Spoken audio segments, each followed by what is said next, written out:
Video game progression is extremely important. You don't want to rush it, otherwise it'll feel lazy, but you don't want to take your sweet time because then the player gets bored of the game. This seems like common knowledge, right? But you would be surprised on how many developers get progression wrong. How many of you guys have played an RPG where it starts off fantastic, the first 10 hours or so are fantastic, and then progression just gets flipped on its head and it's now grindy? Now, I'm not going to pretend like progression is an easy thing to master. It is not. But it is very necessary in gaming. Because without progression, the player does not feel encouraged to play the game. They just stop. However, there's one game, I think, that does progression better than any other game. And that game's name is... You saw the title of this video.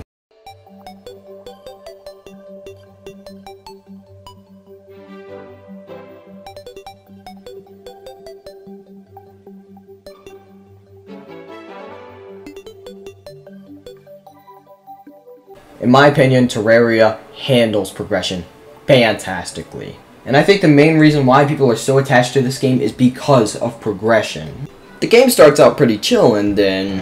Oh my god, what is that thing? Why does he have 5 mouths? What the heck? But it always feels like you're getting something new every time you go underground. Progression is at its height in this game, I am not kidding. So let's see how it masters progression, shall we? You're immediately dropped in this world as soon as you create your character in your world with only 3 items, a sword, an axe, and a pickaxe. Slowly you start to build a house, and then monsters start to become more frequent as night pulls up. Morning slowly comes as the monsters start to go back to where they came from. You eventually figure out how to make torches, and then you venture off to the right and find a cave, and since you have torches now, maybe a bit too many, you're now able to explore that area, and so you start digging, and digging, and digging. And you start to find ore, materials, silver, platinum, copper, topaz, all of this good stuff. And you keep finding these materials. And this is where Terraria catches you. You keep digging, but eventually you'll die and drop a lot of silver and copper. And because you're told by the guide that a merchant will come if you get 50 silver, you automatically feel inclined to go back in there and get your silver. And by the time you get the silver back, you're like, hey, I'm already in here. Why not dig some more? And then you see you can make a furnace, and then with that furnace you can make bars. And then eventually you can create an anvil, and with that anvil you can make weapons and armor out of the bars. You dig deep enough underground, you can find an abandoned house with a ton of materials, weapons, etc. You build more houses and more NPCs come to live in your little town. But most important of all, you feel like you are making progress. All this weapon and armor you're getting, the first blood moon you survive, all of it, it feels like you're making progress and you're actually building a civilization. This is definitely one of those games you could probably sit down on the couch and play for 12 hours a day and feel lazy and feel like utter crap. Except instead of your parents acting like this... You have failed me for the last time. They encourage you to play the game even longer because it's that good! Every single enemy you kill, every single house you craft, every single cave you explore, you feel like you are progressing throughout the game, and it's spectacular. But what about those boss battles? Well, I have accomplished... Oh. So I'm gonna pass this section off to my good friend, as we're gonna codename him Fatal. So, Fatal, if you don't mind, take it away. Hey guys, Fatal here, and I'm going to be discussing the boss battles in this video. I will be talking about progression, phases, aspects, and just the bosses in general. Let's get started with the first boss. Ugh, the name makes me shudder every time I hear it. You already beat this boss, you shouldn't be afraid of it. You can beat it in like 15 seconds if you like. Thanks for making that part of the script that much smaller. But he's right. The eye is a giant severed eye with a blue iris. During the second phase, the eye opens up and you see a toothy maw. There's lore, but for the sake of this video, not being 100 years long, I'ma save that for another video. The eye's attacks are basic and semi-easy to avoid. He will dash at you or stay stationary and spawn minions to attack. The second phase starts when he starts spinning and ends with a new hole and a lot of teeth. He won't start spawning minions as much, but he will dash at you with an angry motivation. Defeating it will reward you with better gear than the Dryad. The eye can spawn at night at random, or by using a suspicious looking eye. The reason I do 2 of these bosses at the same time is because they are basically the same thing, just different biomes. I would like to fight you on that opinion. I hope Landon took the time to explain the Crimson and Corruption, so if he didn't, now's your time too.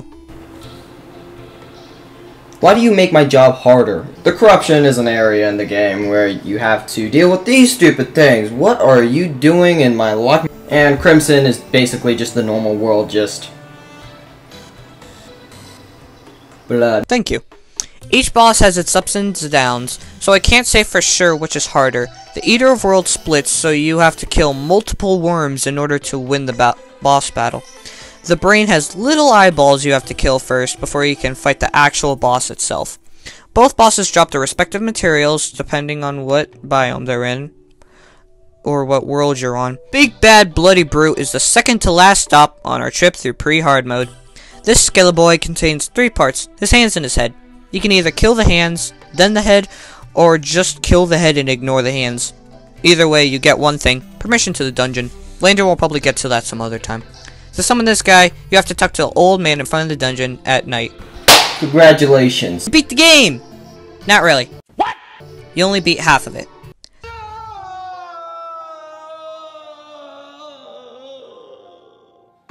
This absolute behemoth is the end of your pre-hard mode journey. And this boss battle is nothing like you've ever seen before. So either come prepared or be ready to die.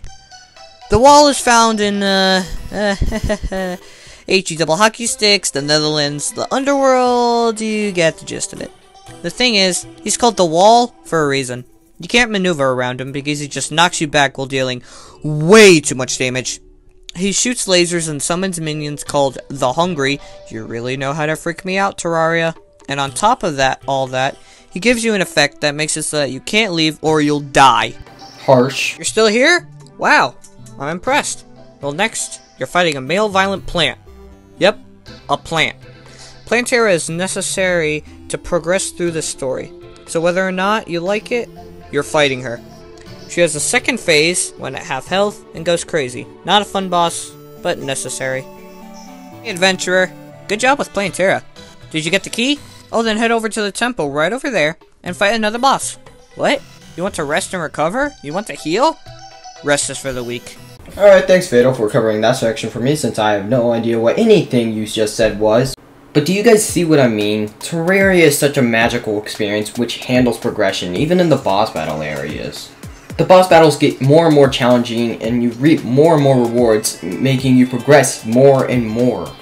And as someone who just yelled about boss battles for 5 minutes straight, this is it's just a breath of fresh air. Terraria masters progression to the point of where it may start out like a 2D Minecraft, but it ends in something completely different. In my opinion, other video games should take notes from this, as this game masters progression in my opinion. Also, thank you Fatal for being a part of this video, really appreciate it, man. Problem, man. I don't mind it at all, and I hope to be in future videos as well. But thank you for watching this video to the very end. I know it's kind of different, and I know it was a different type of video than I normally make, but I'm thankful that you made it through it. Thank you so much, man. I really appreciate it. But with all that said, have a fantastic day and take care.